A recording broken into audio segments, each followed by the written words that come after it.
আসসালামু আলাইকুম everyone, welcome back to Sharmi's foodies fusion. আশা করি সবাই অনেক বেশি ভালো আছেন। আজকে আমি আপনাদের 2 পাউন্ড ওজনের ভ্যানিলা ফ্লেভারের বার্থডে কেক তৈরি করে দেখাবো। আমি চেষ্টা করেছি ডিটেলসে আপনাদের সঙ্গে এই কেকের রেসিপিটা শেয়ার করার জন্য, ডেকোরেশন থেকে শুরু করে সব কিছুই দেখাবো। তো চলুন দেখে নেওয়া যাক। তো প্রথমে আমি কেকের শুকনো উপকরণগুলো চেলে নিচ্ছি। একটা ছাঁকনিতে 1 কাপ পরিমাণ আটা নিয়ে নিলাম। আর এখানে 10 টাকা দামের যেই দুধের প্যাকেটগুলো পাওয়া যায় সেখান থেকে আমি 2টা প্যাকেট দিয়ে দিচ্ছি। তো এখানে প্রায় 2 টেবিল চামচের মতো গুঁড়া দুধ হবে। এছাড়া দিয়ে দিচ্ছি 1 চা চামচ পরিমাণ বেকিং পাউডার, হাফ চা চামচ বেকিং সোডা, দিয়ে দিচ্ছি 1 চা চামচ পরিমাণ ভ্যানিলা পাউডার। এছাড়া দিয়ে দিলাম 1 চিমটি পরিমাণ লবণ। আপনারা চাইলে কিন্তু ভ্যানিলা পাউডারের পরিবর্তে ভ্যানিলা এসেন্সও ব্যবহার করতে পারেন। তো সব কিছুকে চেলে নিলাম। চেলে নেওয়া হয়ে গেলে সব কিছুকে মিক্সড করে নিচ্ছি। তো মিক্সড করে নেওয়া হয়ে গিয়েছে। এখন এটাকে একটা সাইডে রেখে দিচ্ছি। এখন আমাদের 2 পাউন্ড ওজনের জন্য এখানে 4টা ডিম লাগবে। তো প্রথমে আমি একটা বোলের মধ্যে 4টা ডিম থেকে ডিমের সাদা অংশ আর কুসুমটা আলাদা করে নিব। আপনারা চাইলে ডিমের কুসুম সহ সাদা অংশটা একই সঙ্গে বিট করতে পারেন, তবে আমি এভাবে কাজটা করে নিই, এতে করে আমার কাছে বেশি ভালো লাগে।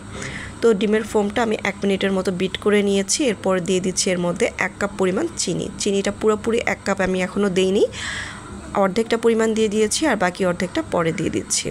তো প্রথমে বিট করে নেওয়ার পরে চিনি দিয়ে এভাবে হালকা একটু যখন ফোমি টেক্সচারে চলে এসেছে, বাকি চিনিটুকু দিয়ে আবারও খুব ভালোভাবে বিট করে নিচ্ছি। যখন এরকম সুন্দরভাবে ফোমি টেক্সচারে চলে আসবে তখন এটাকে স্টপ করে দিচ্ছি বিট করাটা। এখন এর মধ্যে অ্যাড করে দিব ডিমের কুসুমগুলো।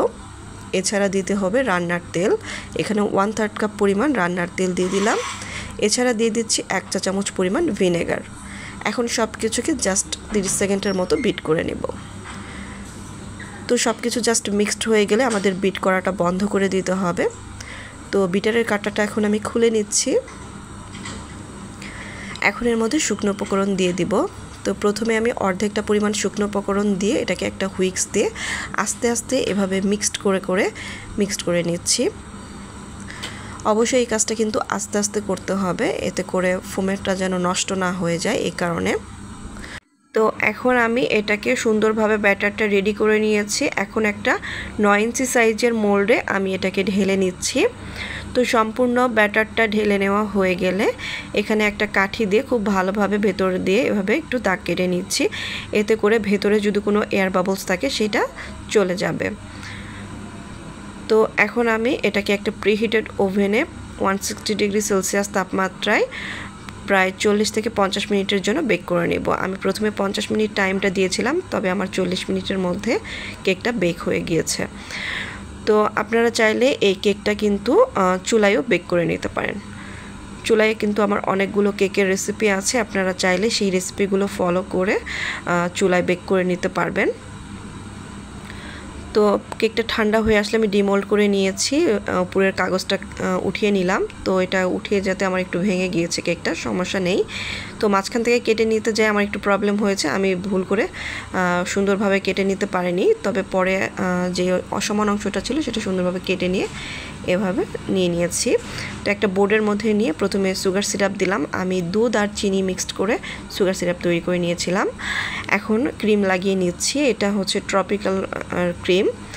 তো ট্রপিক্যালের আমি ক্রিম বেশিরভাগ সময় ইউজ করে থাকি। তো এই কারণে আমি ট্রপিক্যালের একটা ক্রিম কিভাবে ডিটেলসে ভিডিওতে আমি বিট করে দেখিয়েছি, সেই ভিডিওটা আছে আমার চ্যানেলে, আপনারা চাইলে দেখে নিতে পারবেন। তো এই কারণে যেহেতু ভিডিওটা অনেক বেশি লম্বা হয়ে যাচ্ছে, তাই আমি আর ক্রিমের ভিডিওটা এক্সট্রা করে আর দিলাম না। তো ক্রিমটা সম্পূর্ণটা আমি কেকের মধ্যে লাগিয়ে নিচ্ছি। আর কেকের মধ্যে ক্রিম লাগানোর ক্ষেত্রে কিন্তু একদমই কিপটামি করা যাবে না, কারণ কেকটা কিন্তু ক্রিমের কারণে বেশি মজা লাগে আরও। তো আমি যেহেতু প্রফেশনাল বেকারস না, মাঝে মাঝে বাসায় তৈরি করা হয়ে থাকে বাসার মেম্বারদের জন্য, এই কারণে আমি কিন্তু খুব সুন্দরভাবে কেকে ফিনিশিং দিতে পারি না, যেহেতু মাঝে মাঝে তৈরি করা হয় আর আমার কোনো বিজনেস পেজও নেই। তো এই কারণে আমি খুবই আস্তে আস্তে এটাকে চেষ্টা করছি একটু সমানভাবে সুন্দরভাবে ফিনিশিং আনার। তো অবশ্যই আমার ভুল ত্রুটিগুলো ক্ষমা দৃষ্টিতে দেখবেন। তো এই তো কেকটা আমি সুন্দরভাবে এটাকে একটু চেষ্টা করেছি স্মুথলি ফিনিশিং দেওয়ার। এখন আমি এটাকে ডেকোরেশন করে দেখাচ্ছি আপনাদের। তো প্রথমে একটা চালনির মধ্যে চিনি আর একটু সামান্য পরিমাণ জর্দা রং এটাকে গুঁড়ো করে নিয়েছিলাম, সেটা চালনির মাধ্যমে এভাবে একটু ছেঁকে নিচ্ছি। আর মাঝখানে একটা বাটি দিয়ে দিয়েছি, দেখতেই পেয়েছেন। তো এখন এটাকে সরিয়ে নিলে সুন্দরভাবে এভাবে একটা সার্কেল ডিজাইন হয়ে গেল। আর ওই ডিজাইনের মধ্যে আমি নাম লিখব।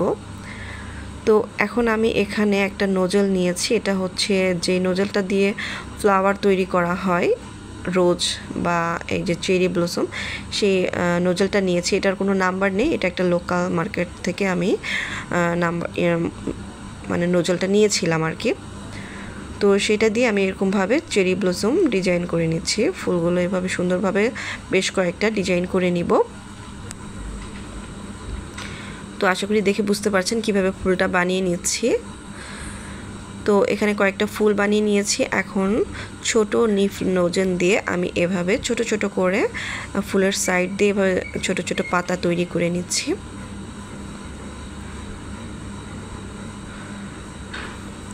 আর এই কালারটা, এই গ্রিন কালারটা নিয়েছি কিভাবে, এরকম হালকা ইয়েলো রঙের সঙ্গে একটু সামান্য পরিমাণ ব্লু কালার দিলে এরকম সুন্দর পেস্ট কালারের মতো কালার চলে আসে। চাইলে আপনারা গ্রিন কালারও ইউজ করে পাতাটা ইউজ করতে পারেন। তো আমার কাছে মনে হলো এই পেস্ট কালারটা দিলে বেশি ভালো দেখাবে, এই জন্য আমি এই কালারটা নিয়ে এসেছি। আর এইটা হচ্ছে যে হ্যাপি বার্থডে লেখাটা আপনারা দেখতে পাচ্ছেন, এটা আমি ক্রিমের সঙ্গে সামান্য পরিমাণে একটু চকলেট পেস্ট মিক্সড করে নিয়ে এরকম চকলেটি কালার নিয়ে এসেছি, এরকম ব্রাউন ব্রাউন কালার। তো এটা দিয়ে আমি হ্যাপি বার্থডে লিখে নিয়েছি, যে তোমার হাজব্যান্ডের বার্থডে উপলক্ষে বানিয়েছিলাম, সো তার নাম সহ এখানে হ্যাপি বার্থডেটা অ্যাড করে দিয়েছি। আর ফুলগুলোর মাঝে এরকম দেখতে পাচ্ছেন লেখার যে নোজেলটা দিয়ে আমরা লিখলাম, সেই নোজেল দিয়ে ব্যবহার করে এরকম ছোট ছোট করে ফুলের মাঝখানে ডট ডট করে দিয়ে দিচ্ছি। আর একই নোজেলের সাহায্যে আমি নিচের বর্ডারও দিয়ে দিব। তো আমার কাছে মনে হচ্ছে এইটাকে এভাবে একটু উপরের দিকে টেনে দিলে দেখতে বেশি ভালো দেখাবে, এই কারণে আমি এভাবে একটু টেনে টেনে ডিজাইন করে নিচ্ছি। তো সম্পূর্ণটা কেকটা হওয়ার পর আমার কাছে তো ভালোই লেগেছে দেখতে। আপনাদের কেমন লেগেছে অবশ্যই জানাতে পারেন। আর ভিডিও ভালো লেগে থাকলে অবশ্যই আমাদের চ্যানেলটি সাবস্ক্রাইব করবেন, আমাদের ফেসবুক পেজটাও কিন্তু ফলো দিতে ভুলবেন না। আজকে এখানেই বিদায় নিচ্ছি। আল্লাহ হাফেজ, থ্যাঙ্কস ফর ওয়াচিং।